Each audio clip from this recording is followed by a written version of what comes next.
సంచలనం సృష్టించిన గాదె Saikrishna custodial death కేసులో కీలక పరిణామం చోటు చేసుకుంది. ఈ కేసులో ప్రధాన నిందితుడు కృష్ణలంక సిఐ నాగరాజును ఈరోజు సిట్ కస్టడీలోకి తీసుకున్నది. ఆయన్ను 8 రోజుల పాటు విచారించేందుకు ఏపీ హైకోర్టు అనుమతిచ్చింది.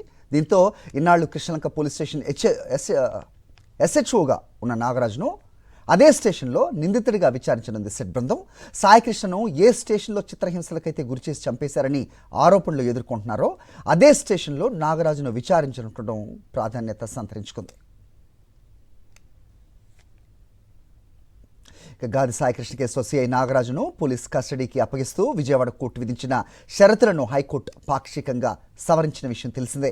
సాక్ష్యాధారాల సేకరణ, సీన్ రీకన్స్ట్రక్షన్ కోసం నాగరాజును రాజమండ్రి జైలు నుంచి కృష్ణలంక పోలీస్ స్టేషన్తో పాటుగా నేర ఘటనలు ఎక్కడైతే జరిగాయో అన్ని చోట్ల కూడా తీసుకెళ్లేందుకు అనుమతి ఇచ్చింది. అయితే నాగరాజు ప్రతి కదలికతో పాటు విచారణ మొత్తాన్ని కూడా తప్పనిసరిగా వీడియో రికార్డ్ చేయాలని స్పష్టం చేసింది.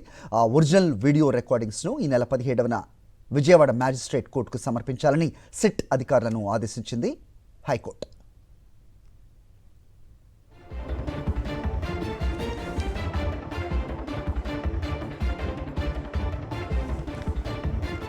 సాయికృష్ణ మృతి కేసులో సిఐ నాగరాజు నోరు విప్పితేనే వాస్తవాలు వెలుగులోకి వచ్చే అవకాశం ఉంది.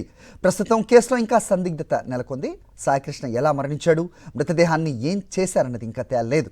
ఇప్పటివరకు జరిగిన విచారణలో లాగే సిఐ నాగరాజు నోరు విప్పకపోతే దర్యాప్తు ముందుకు సాగే అవకాశం అయితే లేదు.